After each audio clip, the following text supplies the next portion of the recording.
So పరిశుద్ధాత్మ దేవుడు ఎవరి శరీరంలో పరిశుద్ధాత్మ దేవుడు ఉంటుండో వాళ్ళందరూ ఆత్మ విషయంలో, ఆత్మీయత విషయంలో ఫలిస్తారు. సో అందరి శరీరంలో ఉంటారు, నమ్ముకున్న ప్రతి ఒక్కరిలో. కానీ చాలా మంది గ్రహించరు. సో మనతో పాటు ఉన్నాడని. సో దేవుణ్ణి నమ్ముకున్న తర్వాత కూడా మళ్ళీ వాళ్ళకు నచ్చినట్టుగా శరీరానుసారంగా బ్రతుకుతారు.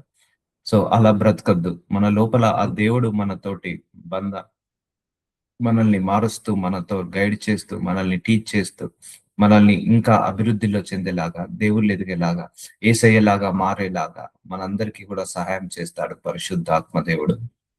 కాబట్టి పరిశుద్ధాత్మ దేవుడి యొక్క పాత్ర మన జీవితంలో ఎంతో ప్రాముఖ్యమైనది, ఎంతో ప్రాముఖ్యమైనది. ఎన్నో రకాలుగా మనల్ని గైడ్ చేస్తాడు, ఎన్నో రకాలుగా మనల్ని కాపాడుతాడు, ఎన్నో రకాలుగా మనల్ని ట్రాన్స్ఫర్మేషన్ చేస్తాడు.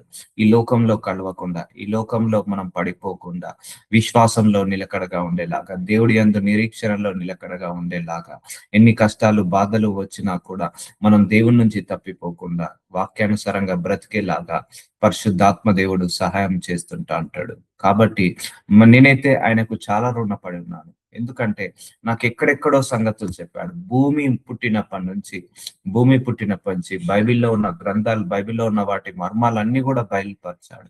ఎన్నో విషయాలు నా ఊహకందని, నా మనసుకు అందని, నేను ఊహించలేని విషయాలన్నీ కూడా బయలుపరిచాడు. ఇన్నిన్ని మర్మాలు బయలుపరిచాడు బైబిల్లో నుంచి.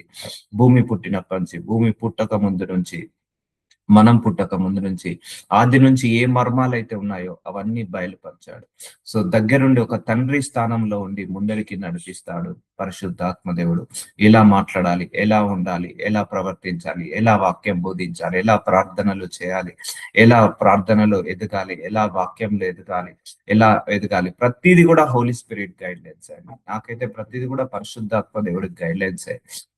ఒక ఫ్రెండ్ లాగా, ఒక ఫాదర్ లాగా, ఒక మదర్ లాగా, ఒక బ్రదర్ లాగా, ఒక ఒక ఒక గార్డియన్ లాగా, ఒక టీచర్ లాగా, ఒక గైడ్ లాగా, అన్నిటి కూడా అడుగడుగున ఆయన నడిపింపే నాది, ఆయన తోటే సాహసము. సో అందుకే నేనైతే నా జీవితాంతం ఆయనకు రుణపడి ఉంటాను. ఎన్ని గొప్ప విషయాలు బయలుపరిచాడు అంటే, బైబిల్ ద్వారా ఎన్నో విషయాలను మార్చాడు, ఎన్నో విషయాలను నాకు నేర్పించాడు, ఎన్నో విషయాలను తగ్గించుకునేలాగా, ఎన్నో విషయాలలో గర్వాన్ని తీసుకునేలాగా, అహంకారం లేకుండా ఉండేలాగా, పొగరు లేకుండా ఉండేలాగా, కోపము లేకుండా ఉండేలాగా, ద్వేషము లేకుండేలాగా, పాగ లేకుండా ఉండేలాగా, ప్రతీకారం లేకుండేలాగా, దీర్ఘ శాంతంతో నింపుతున్నాడు, ప్రేమతో నింపుతున్నాడు, సహనంతో నింపుతున్నాడు, ఓపికతో నింపుతున్నాడు. సో ఇవన్నీ కూడా ఆయన లోపల ఉండి కార్యాలు చేస్తున్నాడు. కాబట్టి జీవితాంతము నేను పరిశుద్ధాత్మ దేవుడికి రుణపడి ఉండాల్సిందే. ఎన్నో విషయాలండి, చాలా గొప్ప గొప్ప విషయాలు బయలుపరుస్తూనే ఉన్నాడు ఈ సంఘం ద్వారా. చూద్దాము. అయితే నేను మీతో సత్యము చెప్పుచున్నాను. యోహాను సువార్త 16:7 నేను వెళ్ళిపోవటం వలన మీకు ప్రయోజనకరము. యేసు ప్రభువారు అంటున్నారు, నేను వెళ్ళిపోవడం మీకు ప్రయోజనకరం. ఎందుకంటే నేను వెళ్ళని ఎడల ఆదరణకర్త మీ వద్దకు రాడు, నేను వెళ్ళిన ఎడల ఆయన మీ వద్దకు పంపును. సో ఆయన వెళ్ళాడు, పరలోకానికి వెళ్ళి ఆయన యేసు ప్రభువారు ఆదరణకర్తను మనకు పంపించాడు. ఎందుకంటే ఆదరణకర్త లేకపోతే మనందరము కూడా ఇప్పుడు కూడా దేవుల్లో నిలకడగా ఉండే వాళ్ళము కాదు, ఆ వ్యసనాలకు దూరంగా ఉండే వాళ్ళము కాదు. సో ఇప్పుడు అన్నిల్లో ఈ ఆదరణకర్త లేడు కాబట్టి వాళ్ళు విగ్రహారాధన చేస్తున్నారు, వాళ్ళు వ్యభిచారానికి చేస్తున్నారు, నరహత్యలు చేస్తున్నారు, లేకపోతే మోసాలు, అన్యాయాలు, అక్రమాలు చేస్తున్నారు. ఎందుకంటే అది ప్రయోజనకరము. ఆ ఆదరణకర్త మన లోపల ఉన్నాడు కాబట్టే మనకు ప్రయోజనకరము. దైవ మార్గంలోకి, సత్యంలోకి, జీవంలోకి, వెలుగులోకి నడిపిస్తున్నాడు. ఆయన వచ్చి పాపముని గూర్చి, నీతిని గూర్చి, తీర్పును గూర్చి లోకమును ఒప్పుకొన చేయను. సో నీ లోపల ఉండి నువ్వు తప్పులు, పొరపాట్లు, పాపాలు చేస్తే చాలా మంది ఒప్పుకోరండి. ఇప్పుడు అన్నిల దగ్గరికి వెళ్ళామనుకోండి, వాళ్ళు తప్పులు, పొరపాట్లు, పాపాలు చేస్తే ఒప్పుకోరు, మేమే పాపం చేయలేదు అంటారు. కానీ మనము పశ్చాత్తాప పడతాము. సో ఏదైనా తప్పు చేసిన, ఏదైనా పొరపాటు చేసిన, పాపం చేసిన ఒప్పుకుంటాము, దేవుడి దగ్గర పశ్చాత్తాప పడతాము. సో చాలా మంది ఒప్పుకోరు, కానీ లోపల పశ్చాత్తాప పడేలాగా చేస్తాడు పరిశుద్ధాత్మ దేవుడు. సో నీతిని గూర్చి, తీర్పును గూర్చి, పాపంను గూర్చి ఒప్పింపజేస్తాడు. సో అయ్యా నేను తప్పులు చేశాను, పొరపాట్లు చేశాను, నన్ను క్షమించు ప్రభువా, మళ్ళీ తప్పులు, పొరపాట్లు, పాపాలు చేయకుండా ఆపు ప్రభువా అని నువ్వు ప్రార్థన చేస్తున్నావు అంటే నీ లోపల పరిశుద్ధాత్మ దేవుడు ఒప్పిస్తున్నాడు అని అర్థము. సో చాలా మంది పాపాలు చేస్తారు కానీ ఒప్పుకోరు, కానీ పరిశుద్ధాత్మ దేవుడు నువ్వేమైనా పాపం చేసినా, తప్పు చేసినా ఇమ్మీడియట్ గా నీ నోటి నుంచి ఒప్పింపచేసి పశ్చాత్తాపడి నువ్వు క్షమాపణ అడిగేలాగా చేస్తాడు. సో మనం ఎప్పుడైనా కూడా క్షమించు ప్రభు అని అడుగుతామా, అడగమా? తెలిసి కానీ తెలియకనైనా తప్పులు, పొరపాట్లు, పాపాలు చేసి ఉంటే. కానీ చాలా మంది అలా అడగరు. నేనే తప్పు చేయలేదు, నేనే పాపం చేయలేదు.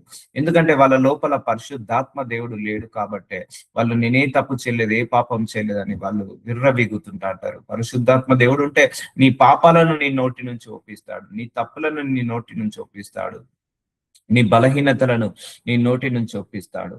సో నాకు తెలియదు ఎలా ప్రార్థించాలో. నా లోపల పరిశుద్ధాత్మ దేవుడు వచ్చిన తర్వాత ఎక్కువ వీటి గురించి ప్రార్థన చేపించేవాడు. నాలో కోపాన్ని తీసేసేయని, ప్రభు పగను తీసేయమని, అహంకారాన్ని తీసేయమని, గర్వాన్ని తీసివేయమని, లేకపోతే నా లోపల ఎలాంటి పాపం ఉన్నా, ఎలాంటి చీకటి ఉన్నా తీసివేయమని. సో వీటి గురించి నన్ను ఒప్పింప చేసేవాడు. వీటి గురించి నాకు ఎక్కువగా ప్రార్థనలు చేపించేవాడు పరిశుద్ధాత్మ దేవుడు. సో అందుకే ఆయన నడిపింపు అనేది చాలా ఇంపార్టెంట్. ఆయన నడిపింపులోకి వెళ్ళండి. ఇంకా జస్ట్ సబ్మిట్ కండి ఆయనకు. పరిశుద్ధాత్మ దేవుడా, సబ్మిట్ అవుతున్నాను. మీరు ఎలా నడిపిస్తే ఎలా నడుస్తాను, మీరు ఏ దారిలో నడిపిస్తే అలా దారిలో నడిపిస్తాను. పరిశుద్ధాత్మ దేవుడా, నేను ఎక్కడైతే తప్పు చేస్తున్నానో నన్ను కరెక్ట్ చేయనైనా, and make me perfect my lord. నన్ను పర్ఫెక్ట్ గా మార్చు ప్రభు, నీ చిత్తములాగా నన్ను నడిపించమని అడగాలి. చాలా మంది మనం అనుకున్నట్టుగా పరిశుద్ధాత్మ దేవుడు రియాక్ట్ కావాలనుకుంటారు. కాదు, పరిశుద్ధాత్మ దేవుడు అనుకున్నట్టుగా మనము రియాక్ట్ కావాలి. ఎప్పుడైనా కూడా ఆయనతో మనం సింక్ అయ్యాలి, మనతో ఆయన సింక్ కాకూడదు. సో నీ లోపల ఉండి ఒప్పిస్తా అంటాడు. దేవుడు యేసయ్య నీ దేవుడు అని నీ నోటి నుంచి ఒప్పుకుంటున్నావంటే నీ లోపల ఉండి ఒప్పింప చేస్తున్నాడు.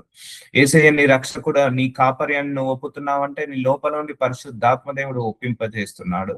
యేసయ్యనే నీకు సర్వము, యేసయ్యనే నీకు దేవుడు అని నువ్వు అనగలుగుతున్నావు అంటే నీ లోపల నుండి పరిశుద్ధాత్మ దేవుడు ఒప్పిస్తున్నాడు. నీకు ఎన్ని కష్టాలున్నా, ఎన్ని బాధలున్నా, ఎన్ని శ్రమలున్నా, ఎన్ని పోరాటాలున్నా, ఎంత ప్రార్థనలకు జవాబు వచ్చినా రాకపోయినా కూడా ఇంకా నువ్వు దేవుణ్ణి ఆరాధించగలుగుతున్నావు, స్తుతించగలుగుతున్నావు, నమ్మకం పెట్టుకుంటున్నావు, విశ్వాసంలో నిలకడగా ఉంటున్నావు అంటే నీ లోపల నుండి పరిశుద్ధాత్మ దేవుడు అలా నిరీక్షణ కలిగేలాగా చేస్తాడు. సో నిరీక్షణ కలిగేలాగా చేస్తాడు. ఏం కాదు, ఇంకొంతకాలం వెయిట్ చేయి, నీకు మంచి రోజులు వస్తాయి. లేకపోతే నువ్వు ఇంకొంచెం ప్రార్థన చేసుకో, ఇంకా దేవుని యందు విశ్వాసం కలిగి ఉండు, దేవుడి యందు నమ్మకం కలిగి ఉండు, దేవుడి యందు ఇంకా నిరీక్షణ కలిగి ఉండు, నీకు తప్పకుండా జవాబు వస్తుంది అని ఇలా మాట్లాడుతూ, లేకపోతే దైవజనుల ద్వారా మాట్లాడుతూ మనల్ని అందరినీ కూడా కంఫర్ట్ చేస్తుంటా అంటాడు హోలీ స్పిరిట్ గాడ్.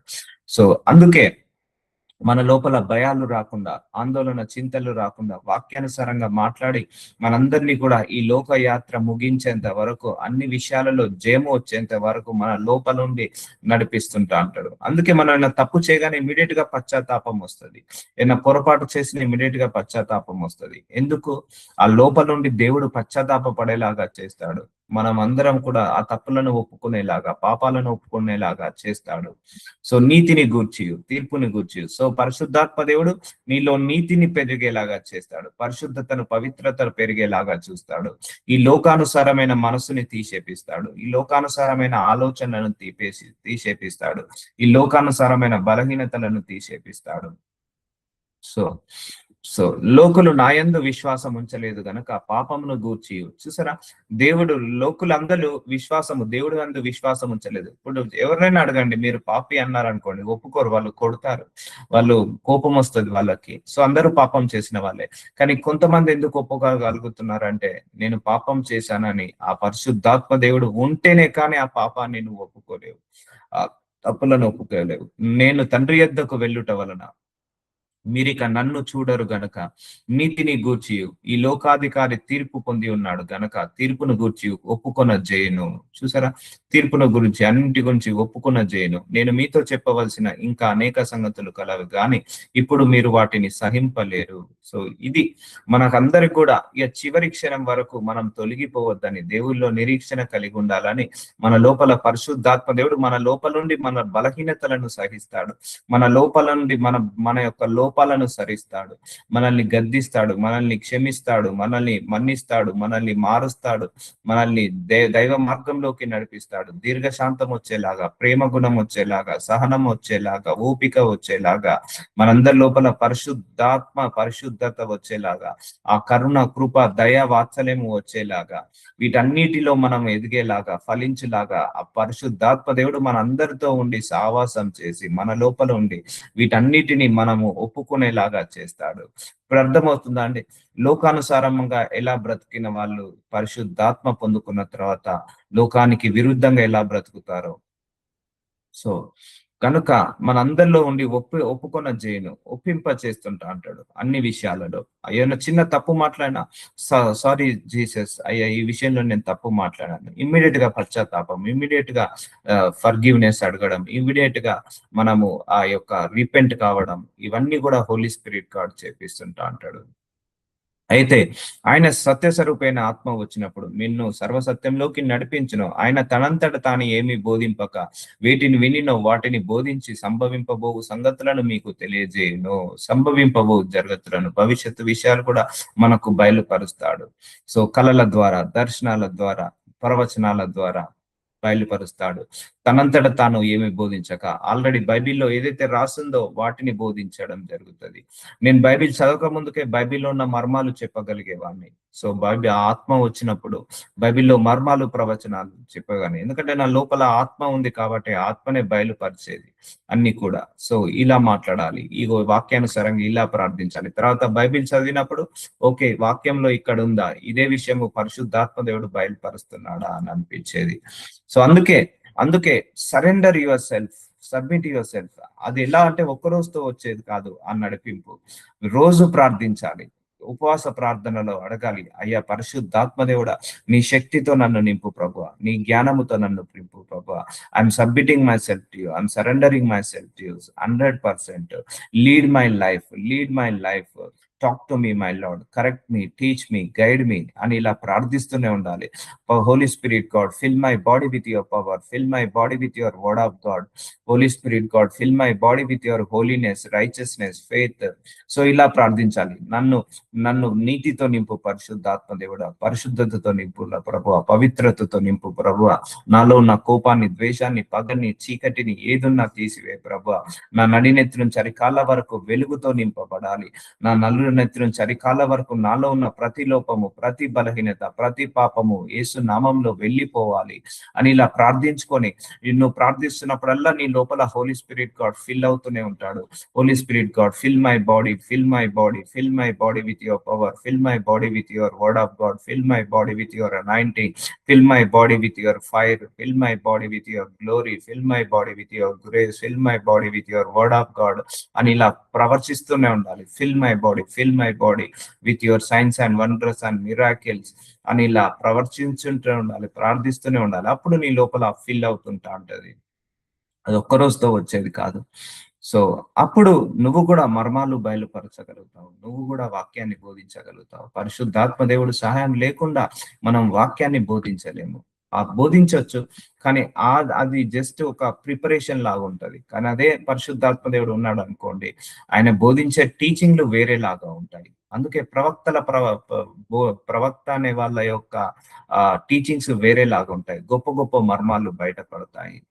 సో అదొకటి కాకుండా నీవు సర్వసత్యంలోకి నడిపించేలాగా చూస్తాడు. సర్వసత్యంలోకి, ఎలాంటి తప్పులో పడకుండా, పాపంలో, దోషంలో పడకుండా ప్రతిది కూడా అడుగడుగున ఆయనకి నడిపిస్తాడు. నాకు చెప్తుంటా అంటాడు పరిశుద్ధాత్మ దేవుడు. నేను ప్రేయర్ లో కూర్చున్నప్పుడు నాకు అన్ని కూడా బయలుపరుస్తుంటా అంటాడు. సో ఈ వాక్యాన్ని చెప్పు, ఇలా చెప్పు, లేకపోతే ఇలా మాట్లాడు, అలా మాట్లాడు. సో ఇవన్నీ కూడా నాకు ఆయన బయలుపరుస్తుంటా అంటాడు, బోధిస్తుంటా అంటాడు, అన్ని బోధిస్తుంటా అంటాడు. సో అన్ని కూడా ఆయననే నడిపిస్తుంటా అంటాడు. అందుకే నేను కుడి పక్కకు గాని, ఎడమ పక్కకు గాని, ముందు గాని, వెనుక గాని ఎటు చూడను, జస్ట్ స్ట్రైట్ గా వెళ్తూనే ఉంటాను. అంటే హోలీ స్పిరిట్ గాడ్ గైడెన్స్ లోనే వెళ్తూ ఉంటాను. ఒకటి, పరిశుద్ధాత్మ దేవుడితో నిండుకున్నప్పుడు, పరిశుద్ధాత్మతో సబ్మిట్ చేసినప్పుడు ఆయన చెప్పినట్టే వినాలండి. ఎవరు చెప్పినా కూడా వినకూడదు. సో నేను ఎప్పుడు కూడా ఎవరు చెప్పినా కూడా నేను వినొద్దు. యాక్చువల్ గా నేను హోలీ స్పిరిట్ గాడ్ కి సబ్మిట్ అయిపోవాలి. ఆయన ఏదైతే సైరన్ ఇస్తాడో, ఏదైతే ఏదైతే చెప్తాడో ఆ చెప్పిన ప్రకారమే నడవాలి. కానీ ఎవరి సలహాలు కూడా తీసుకోవద్దు నేను. ఎందుకంటే ఆయన సలహా ఇచ్చింది కరెక్ట్ ఉంటది. సో ఆయనకు విరుద్ధంగా కొన్ని సలహాలు వస్తుంటా ఉంటాయి. అంటే అలానే నేను వాళ్ళని తప్పనను. Just I need to surrender to his word only. ఆయన వాక్యానికి, ఆయన వచనానికి నేను సబ్మిట్ కావాల్సిందే. ఎందుకంటే నా లోపల ఉండి ఆయన బోధిస్తున్నాడు. ఆయనే నా బోధకుడు. కాబట్టి ఆయన ఏ చెప్పినా కూడా వినాలి. అందుకే నా మూవ్‌మెంట్స్ అన్ని గాని, నా యొక్క ఎక్స్‌ప్రెషన్స్ కావచ్చు, లేకపోతే వాక్య పరిచర్య కావచ్చు, లేకపోతే సంఘంలో తీసుకునే డిసిషన్స్ కావచ్చు, ఉపవాస ప్రార్థనలు కావచ్చు, అంత ప్రేరేపణ ద్వారానే జరుగుతది. అంత దేవుడి యొక్క ప్రేరేపణ ద్వారానే జరుగుతది. సో ఎన్ని రోజులు ఉపవాసం చేయాలి? ఎంత వరకు ఉపవాసం చేయాలి? ఏ వాక్యము బోధించాలి? ఈ వాక్యం ఎంత వరకు బోధించాలి? ఇవన్నీ కూడా ఆయన నడిపింపే. కంప్లీట్ గా ఆయన నడిపింపే. బోధిస్తుంటా అంటాడు. అందుకే నేను హోలీ స్పిరిట్ గాడికి జీవితాంతం రుణపడి ఉంటాను. ఎందుకంటే చాలా మంచి నడిపింపులోకి నడిపిస్తాడు. ఆయనతో సహవాసం చేస్తే ఎంతో ప్రశాంతత, ఎంతో సహనం, ఎంతో ఓపిక, ఎంతో దీర్ఘశాంతము వస్తది. ఆయనతో సహవాసం చేస్తే ధైర్యం వస్తది. ఆయనతో సహవాసం చేస్తే ఇంకా ఎక్కడలేని నమ్మకము, ఎక్కడలేని విశ్వాసము వస్తుంటా ఉంటది. ఆయనతో సహవాసం చేయకపోతే, ప్రార్థన చేయకపోతే నీకు భయాలు వస్తాయి. ఆందోళన, చింత, విచారణ ఇవన్నీ కూడా పెరుగుతుంటా ఉంటాయి. అందుకే నీ లోపల పరిశుద్ధాత్మ దేవుడు ఉన్నాడు. మాట్లాడుతుండు. Holy spirit god teach me, guide me. Holy spirit god నాకు బోధించు. హోలీ స్పిరిట్ గాడ్ నాకు జ్ఞానం ఇవ్వు. నాకు కన్ఫ్యూజన్ లో ఉన్నాను, కన్ఫ్యూజన్ ని తీసివేయి అని అడుగుతూనే ఉండండి. సో మనందరిలో తప్పేందంటే అపవాది లోకం వైపు మనల్ని ఎప్పుడు కూడా డ్రాగ్ చేస్తుంటా అంటాడు. ఎప్పుడైనా జాబ్ అడిగేలాగా, లేకపోతే గర్భఫలం అనేలాగా, లేకపోతే ప్రమోషన్ అని, వీసా అని, లేకపోతే వీటి మీదనే కేంద్రీకరించేలాగా చేస్తాడు. కానీ ఆత్మ సంబంధమైన విషయాల మీద కేంద్రీకరించేలాగా చేయనివ్వడు. అందుకే మనం ఆత్మ సంబంధమైన వాటి మీద కేంద్రీకరణ పెట్టుకోవాలి. చాలా మంది ఎంతమంది ప్రార్థిస్తారండి, నా లోపల గర్వము పోవాలని, అహంకారము పోవాలని, పగ పోవాలని, నా లోపల కోపము, ద్వేషము పోవాలని, నా లోపల బలహీనతలు పోవాలని ఎంతమంది ప్రార్థిస్తారు? Very rear people. కానీ చాలా మంది నేను ధనవంతుని కావాలని, ఐశ్వర్యవంతుని కావాలని, ప్రమోషన్ రావాలని, జాబ్ రావాలని, డబ్బులు బాగా సంపాదించుకోవాలని, రిచ్ మ్యాన్ కావాలని, వీటి గురించి ఎక్కువగా ప్రార్థిస్తారు. కానీ ఇలా ఆత్మ ఫలాల గురించి, లోపాల గురించి చాలా తక్కువ మంది ప్రార్థిస్తారు. సో కాబట్టి ముందుగా వీటిని తీసేసుకుంటే అవి వస్తాయి. వీటిని తీసేసుకుండా అవి రమ్మంటే అవి రావు. సో కాబట్టి you need to filled with the power of God. నువ్వు పవర్ ఆఫ్ గాడ్ తో నింపబడాలి. సో పవర్లెస్ క్రిస్టియన్ గా ఉండకూడదు మనం ఎప్పుడు కూడా. సో భయపడకూడదు, ధైర్యంగా ఉండాలి. దేవుడికి ప్రార్థన చేసుకొని అన్ని విషయాలలో, ఈ లోక యాత్రలో అన్ని విషయాలలో జయించే శక్తి మన లోపల ఉంది. ఈ లోకాన్ని జయించిన వాడు నీ లోపల ఉన్నాడు. ఈ లోకాన్ని జయించిన వాడు మన లోపలనే ఉన్నాడు. కాబట్టి నువ్వు దేనికి భయపడక, ఎవరికి భయపడక ధైర్యంగా ముందుకు సాగుతూనే ఉండు. పరిశుద్ధాత్మ దేవుడి సహాయం చేసుకుంటూ వెళ్తూ ఉండు, సహాయం తీసుకుంటూ వెళ్తూ ఉండు. సో నువ్వు నడుచుకుంటూ వెళ్ళేటప్పుడు కూడా మాట్లాడు. లోపల ఉన్నప్పుడు ఆయన వింటాడు, నీ స్వరాన్ని వింటాడు. ఆయన స్వరాన్ని కూడా వినగలిగే శక్తిని దయచేయమని అడగండి. అంతేకాదు ఓర్పు పరీక్షను. సో శ్రమలలో ఓర్పుని తెప్పిస్తాడు. సో చాలా మందికి రోమీలకు రాసిన 5వ అధ్యాయం 3వ వచనం, చాలా మందికి శ్రమలు వచ్చినప్పుడు ఓర్పు ఉండదు, దేవుల్లో నిరీక్షణ ఉండదు. కానీ ఎన్ని శ్రమలు వచ్చినా, ఎన్ని కష్టాలు వచ్చినా దేవుడే దిక్కని ఉండేలాగా ఆ శ్రమలో ఓర్పులో పరీక్షలను నిరీక్షణ కలగజేయునని ఎరిగి, సో పరీక్షలలో కూడా నిరీక్షణ. సో కొంతమంది పరీక్షలు వచ్చినప్పుడు కూడా దేవుణ్ణి వదలకుండా ఉంటారు. సో నిరీక్షణ కలిగి ఉంటారు. కొంతమందికి ప్రార్థనకు జవాబు రాక 2 సంవత్సరాలు, 3 సంవత్సరాలు, 5 సంవత్సరాలు, 10 సంవత్సరాలు అయినా కూడా ఇంకా దేవుడి కోసం వెయిట్ చేస్తారు. దేవుడి యొక్క నడిపింపు కోసం చూస్తారు. దేవుడి యొక్క సమాధానం కోసం, సాక్ష్యం కోసం చూస్తారు. కాబట్టి నీలో ఓర్పుని తెప్పించేది ఎవరు? పరిశుద్ధాత్మ దేవుడు. పరీక్షలలో వచ్చినప్పుడు నిరీక్షణ కలగజేసేది ఎవరు? పరిశుద్ధాత్మ దేవుడు. లేకపోతే తొందరగా తొలగిపోతామండి దేవుళ్ళలో నుంచి. చాలా మందికి ఆశీర్వాదం లేదు, అయినా దేవుళ్ళలో తొలగిపోవట్లేదు. సో కాబట్టి ఆ పరిశుద్ధాత్మ దేవుడు తొలగిపోనీయడు, మళ్ళీ దారిలోకి తీసుకొచ్చుకుంటాడు. కుడి పక్కకు పోనీయాడు, ఎడమ పక్కకు పోనీయాడు, దైవ మార్గంలో నడిపిస్తాడు, శ్రమల యందు అతిశయపడదు. అందుకే నేను చెప్తున్నా కదా, ఒక తండ్రి తన కుమారుని చేయి పట్టుకొని ఎలాగైతే నడిపిస్తాడో అలా మనందరినీ నడిపిస్తాడండి. మీరు ఇప్పటి వరకు గ్రహించలేకపోవచ్చు, మిమ్మల్ని కూడా నడిపిస్తున్నాడు, కానీ మీరు గ్రహించలేరు. కానీ ఈ రోజు నుంచి మీరు ఒకసారి ఆలోచించండి, మీరు ఎన్నిసార్లు తప్పిపోవాలనుకున్నారు దేవుళ్ళలో నుంచి, ఎన్నిసార్లు దేవుడికి దూరంగా వెళ్ళాలనుకున్నారు, ఎన్నిసార్లు మీరు దేవుడి మీద విసుక్కున్నారు, దేవుడి మీద ఎన్నిసార్లు మీరు వ్యతిరేకంగా మాట్లాడారు. బట్ అయినా కూడా ఇంకా నిరీక్షణ కలిగేలాగా చేశాడు అంటే పరిశుద్ధాత్మ దేవుడు నీ లోపల నుండి అలా దేవుళ్ళ నుంచి తొలగిపోనివ్వడు. ఓర్పును సృష్టిస్తాడు, దీర్ఘశాంతాన్ని సృష్టిస్తాడు, సహనాన్ని సృష్టిస్తాడు. ఇవన్నీ కూడా లోకంలో ఉన్న ప్రజలకు ఉండవండి. అందుకే క్రైస్తవులు చూడండి దీర్ఘశాంతంతో ఉంటారు, క్రైస్తవులను చూడండి సహనంతో ఓపికతో ఉంటారు, అండ్ డౌన్ టు ఎర్త్ ఉంటారు. సో ఇవన్నీ కూడా క్రైస్తవుల యొక్క లక్షణాలు. అవి ఎవరి లక్షణాలు? పరిశుద్ధాత్మ దేవుడి యొక్క లక్షణాలు మన లోపల రిఫ్లెక్ట్ అవుతుంటా ఉంటాయి. శ్రమలందు అతిశయపడదు. ఇప్పుడు అర్థమైందా పరిశుద్ధాత్మ దేవుడు ఎంత గొప్పవాడో, ఎంత ఎంత రోల్స్ అండ్ రెస్పాన్సిబిలిటీస్ ఉన్నాయో, మనందరిని ఎంతగా కంటికి రెప్పలాగా కాపాడుకుంటున్నాడు. అందుకే అతిశయపడద్దు, మనం అతిశయపడదు, శ్రమలందున అతిశయపడదు. మన గొప్పతనం ఏమీ లేదమ్మా, అంత దేవుడి గొప్పతనమే. నువ్వు నీతిగా బ్రతుకుతున్నావంటే అది లోపల ఉన్న దేవుడు ఉన్నాడు కాబట్టి నువ్వు నీతిగా బతకగలుగుతున్నావు. నీలో ఓర్పు సహనం వచ్చిందంటే అది పరిశుద్ధాత్మ దేవుడు ఉన్నాడు కాబట్టి ఆ ఓర్పుతో సహనంతో ఉండగలుగుతున్నావు. నేను ఈ రోజు వాక్యం బోధించగలుగుతున్నాను, పరలోక మర్మాలు బయలుపరచగలుగుతున్నాను, ప్రార్థించగానే స్వస్థతలు, విడుదలలు, ప్రవచనాలు రిలీజ్ అవుతున్నాయంటే అది నా గొప్పతనం కాదు, నా లోపల ఉన్న పరిశుద్ధాత్మ దేవుడు ఉన్నాడు కాబట్టే అవన్నీ జరుగుతున్నాయి. సో మీరు కూడా ప్రతిరోజు వచ్చి వాక్యం వినగలుగుతున్నారంటే మీ లోపల పరిశుద్ధాత్మ దేవుడు ఉన్నాడు కాబట్టే వాక్యము వినగలిగేలాగా సామర్థ్యాన్ని ఇస్తున్నాడు. సో అర్థమవుతుందా? సో అంత ఇంపార్టెంట్ పరిశుద్ధాత్మ దేవుడు, అంత ఇంపార్టెంట్ మన లైఫ్ లో. ఎందుకనగా నీ నిరీక్షణ మనల్ని సిగ్గుపరచదు. సో కొంతమందికి ఇప్పుడు అబ్రహాం చూడండి, వాగ్దానం ఉన్నది, దేవుడి నుంచి వాక్ ఉన్నది, ప్రామిస్ కన్ఫర్మేషన్ ఉంది, కానీ 25 సంవత్సరాలు నిరీక్షణతో ఎదురు చూశాడు. సో నిరీక్షణతో ఎదురు చూశాడు. ఇప్పుడు మనందరం కూడా నిరీక్షణతో ఎదురు చూస్తున్నాం. ఈ రోజు కాదు, రేపైనా బాగుంటుంది, రేపు కాదు ఎల్లుండైనా మన జీవితాలు బాగుంటాయి. కాబట్టి నువ్వు నిరీక్షణ కలిగేలాగా చేస్తున్నాడు పరిశుద్ధాత్మ దేవుడు. ఆ నిరీక్షణలో కూడా దేవుళ్ళు ఎదిగేలాగా, నిరీక్షణ ఒకటే గుర్తుపెట్టుకోండి, ఆ నిరీక్షణలో దేవుళ్ళు ఎదిగేలాగా సాయం చేస్తాడు, వాక్యంలో, దేవుళ్ళలో, ప్రార్థనలో ఎదిగేలాగా సాయం చేస్తాడు, నిరీక్షణలో దేవుడికి దగ్గరయ్యేలాగా సాయం చేస్తాడు. ఆ నిరీక్షణ మనల్ని సిగ్గుపరచదండి.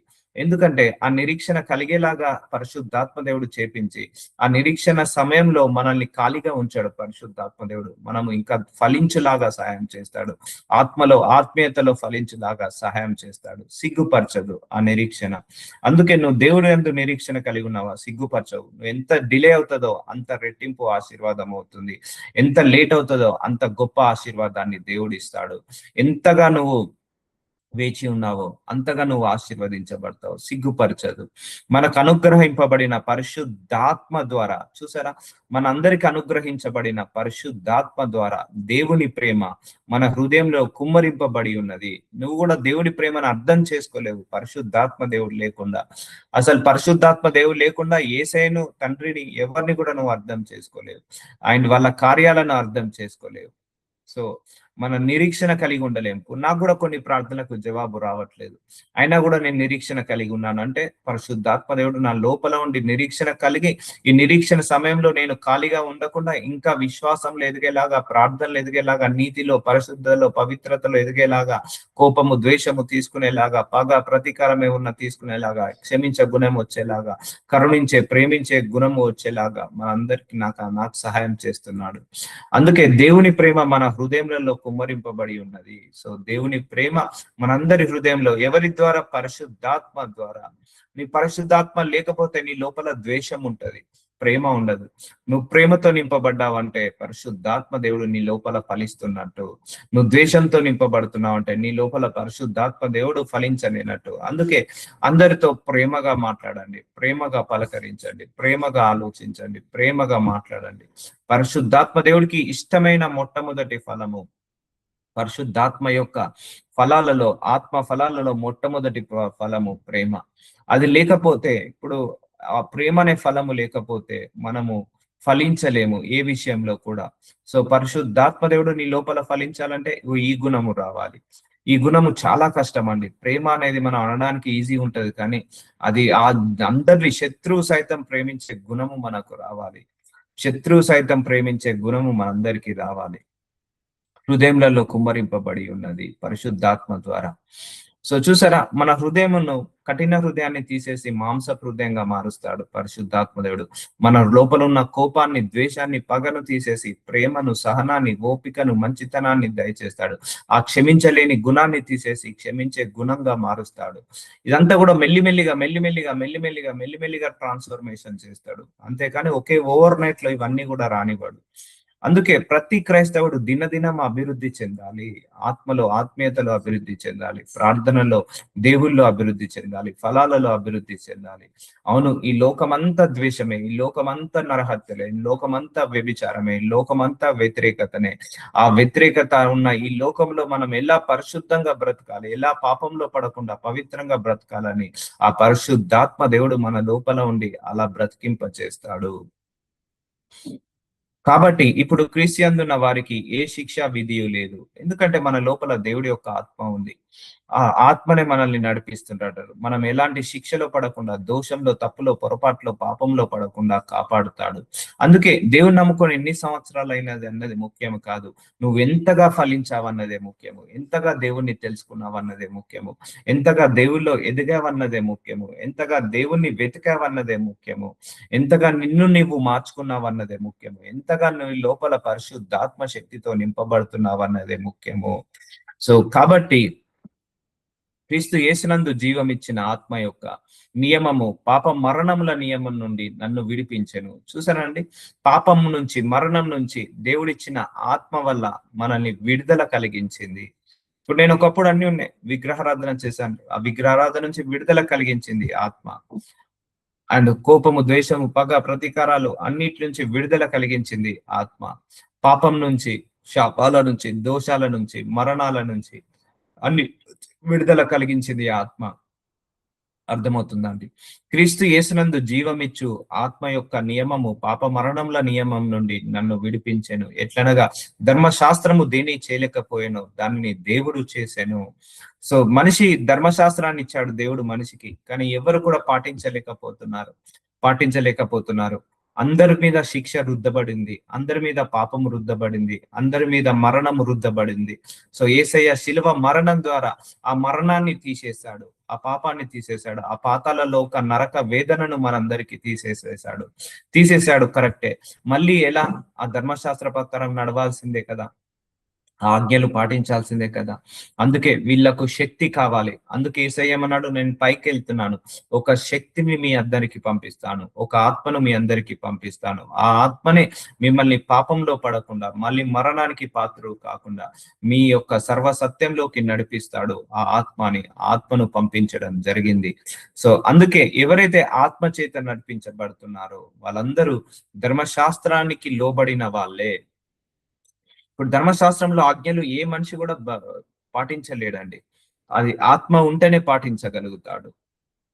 శరీరమును అనుసరింపక ఆత్మను అనుసరించే నడుచుకొను. చూసారా, శరీరాన్ని అనుసరించద్దు, ఆత్మను అనుసరించాలి. శరీరము కోపపడంటుంది, ద్వేషించమంటుంది, శరీరంలో పగ పెట్టుకోమంటుంది, అహంకారం పెట్టుకోమంటుంది, శరీరమేమో పాపము చేయమంటది. సో ఇలా కాకుండా ఆత్మను అనుసరించి, వద్దు, నేను కోప్పడొద్దు, నేను ప్రేమించాలి, నేను దీర్ఘశాంతంతో ఉండాలి, నేను సహనంతో ఉండాలి, నేను క్షమించాలి, నేను అందరిని మన్నించాలి, అందరితో సమాధానంతో ఉండాలి, ఎవరిని తిట్టద్దు, బూతులు మాట్లాడద్దు. సో ఇలా అనుకున్నావంటే నువ్వు ఆత్మతో నడిచించినట్టు. సో శరీరమేమో బైబిల్ చదవకంటది, ఆత్మనేమో బైబిల్ చదివేమంటది. సో నువ్వు బైబిల్ చదవలేకపోతున్నావా, అయితే నువ్వు ఆత్మకు విలువ ఇస్తున్నా, శరీరానికి విలువ ఇస్తున్నట్టు. సో అలా ఎప్పుడు కూడా కాన్ఫ్లిక్ట్ అవుతుంటది. అందుకే శరీరాన్ని అనుసరించి నడుచుకోవద్దండి. ఇప్పుడు వస్తుంది, నాకు కూడా కోపం వస్తుంది, కోపడొచ్చా నేను? లేదు. ప్రేమను చూపించాలి, కోపాన్ని లోపల పెట్టి ప్రేమను చూపించాలి, ఓపికను చూపించాలి, సహనాన్ని చూపించాలి, దీర్ఘశాంతాన్ని చూపించాలి. అండ్ అనుసరించి నడుచుకొని మన యందు ధర్మశాస్త్ర సంబంధమైన నీతి విధి నెరవేర్చబడవలని పాప పరిహారము నిమిత్తము దేవుడు తన సొంత కుమారుని పాప శరీరాకారముతో పంపి ఆయన శరీరమందు పాప శిక్షణకు విధించెను. సో మనకు రావాల్సిన శిక్షలన్నీ కూడా యేసయ్య శరీరంలోకి పంపించేశాడు. ఇప్పుడు మనకు ఏ శిక్ష విధి లేదు, కానీ మళ్ళీ తొలగిపోమని తప్పు లేదు కదా, గ్యారంటీ లేదు కదా. ఒక మనిషిని శిక్షించాడండి, ఒక జైల్లో శిక్షించాడు, ఒక 1 year జైల్లో పెట్టాడు. మళ్ళీ బయటకు వచ్చిన తర్వాత తప్పులు చేస్తాడని గ్యారంటీ లేదు కదా, తప్పులు చేయకుండా ఉండడానికి గ్యారంటీ లేదు కదా. ఇప్పుడు మనందరి మీద దేవుడు మనకున్న మరణాన్ని తీసేశాడు, మరణ శిక్షలను తీసేశాడు, పాతాళాన్ని తీసేశాడు. కానీ మళ్ళీ మనము తప్పు చేయమని గ్యారంటీ ఏంటిది? మళ్ళీ మనం పొరపాట్లు చేయమని గ్యారంటీ ఏంటిది? మళ్ళీ మనము దేవుడికి విరుద్ధంగా బతకమని గ్యారంటీ ఏంటి? అందుకే దేవుడు మనకు లోపల ఆత్మను పెట్టి మనల్ని శుద్ధీకరించి ఆ తప్పులో, ఆ పొరపాట్లో, ఆ పాపంలో, ఆ దోషంలో పడకుండా మనల్ని అందరినీ కూడా సత్యంలోకి నడిపిస్తున్నాడు. సో మన మీద ఉన్న శిక్షలన్నీ పోయాయి. మళ్ళీ మనం పాపాలలో పడొద్దని దేవుడు మన లోపల పరిశుద్ధాత్మ దేవుడిని పెట్టించి ముందరికి నడిపిస్తున్నాడు. శరీరానుసారులు శరీర విషయముల మీద మనస్సునుంతురు, ఆత్మానుసారులు ఆత్మ విషయముల మీద మనస్సుంతురు. సో చూసారా అండి, మనము శరీరానుసారులమా ఆత్మానుసారంగా? సో అన్యులు శరీరానుసారులు, క్రైస్తవులు ఆత్మానుసారులు. సో మనందరము కూడా అన్యుల్లాగా బ్రతకద్దు, ఆత్మానుసారుల్లాగా బ్రతకాలి. అందుకే ఆత్మతో నువ్వు నింపబడాలి. ఆత్మానుసారమైన విషయంలో అంటే పరలోకం మీద, లేకపోతే దేవుడి మీద, లేకపోతే ప్రార్థనల మీద, ఆరాధనల మీద, స్థుతుల మీద, ఓన్లీ దైవము, స్పిరిచువల్ గా, ఓన్లీ డివైన్ లో, ఓన్లీ డివోటెడ్ గా ఉండాలి. అది ఆత్మానుసార విషయములు. సో వద్దు, నాకు ఆ కోపం వద్దు, అది శరీర క్రియ. నాకు ప్రేమనే కావాలి, ఆత్మక్రియ. వద్దు, నాకు ఆ పగ వద్దు, ఆ ప్రతీకారం వద్దు, ఆ గర్వము, ఆ అసూయ, ఆ పొగరు వద్దు, అవన్నీ శరీర క్రియలు. లేదు, నా లోపల సహనం ఉండాలి, మంచితనము, మానవత్వము, దయాలత్వం ఉండాలి. ఇది ఆత్మానుసారమైన క్రియ. అర్థమవుతుందా? వద్దు, ప్రార్థన చేసుకోవాలి, బైబిల్ చదువుకోవాలి, బూతులు మాట్లాడద్దు, నా భార్యతో గొడవలు పడద్దు, నా భర్తతో గొడవలు పడద్దు, నా పిల్లల్ని తిట్టద్దు. నేను అన్ని రకాలుగా నేను దీర్ఘశాంతంతో ఉండాలి, స్మూత్ గా హ్యాండిల్ చేయాలి, ఓపికతో హ్యాండిల్ చేయాలి, సహనంతో హ్యాండిల్ చేయాలి, అందరినీ క్షమించేయాలి, అందరినీ మన్నించేయాలి, ఈగో ప్రాబ్లమ్స్ ఉన్న తీసివేయాలి, ఈగో క్లాషెస్ ఉన్న తీసివేయాలి. సో ఇవన్నీ కూడా ఆత్మానుసారంగా ఉండే వాళ్ళు ఇలా ప్రవర్తిస్తారు. ఆత్మానుసారుల మీద మనసుంతురు. శరీరానుసారమైన మనస్సు మరణము. వ్యభిచారం చేయడం శరీరానుసారమైన మనస్సు, అది మరణమే. డ్రగ్స్ తీసుకోవడం, ఆల్కహాల్ తాగడం, సిగరెట్ స్మోకింగ్ చేయడం, అది శరీరానుసారమైన మనస్సు, అది మరణమే. కోపము, ద్వేషము, అల్లర్లు, దూషణలు అండ్ నరహత్యలు, ఇవన్నీ కూడా శరీరానుసారమైన మనస్సు, అది మరణమే. అందుకే ఎవరు ఆత్మ చేత నడిపించబడతారో, ఆత్మానుసారంగా నడిపించబడతారో వాళ్ళందరూ కూడా నిత్య జీవం వైపు నడిపిస్తారు. అందుకే నీ శరీరాన్ని కాక నీ ఆత్మకు సామర్థ్యాన్ని పెంచు, నీ ఆత్మకు సామర్థ్యంలో పెంచు, నీ ఆత్మీయంగా బ్రతుకు. అందుకే ఆత్మీయురాలుగా బ్రతుకు అంటున్నాడు, ఆత్మానుసారంగా బ్రతుకమంటున్నాడు దేవుడు.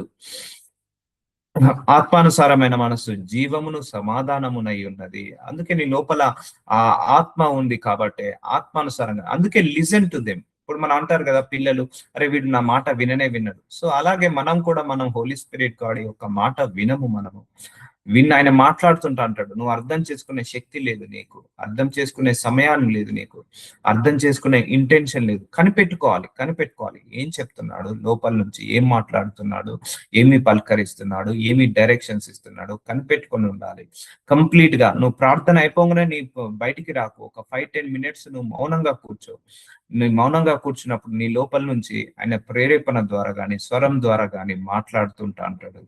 సో వినాలి. ఎంతసేపు మనం మాట్లాడిందే దేవుడు వినాలి కాదు, దేవుడు వినాలని కాదు, దేవుడు మాట్లాడేది కూడా మనం వినాలి.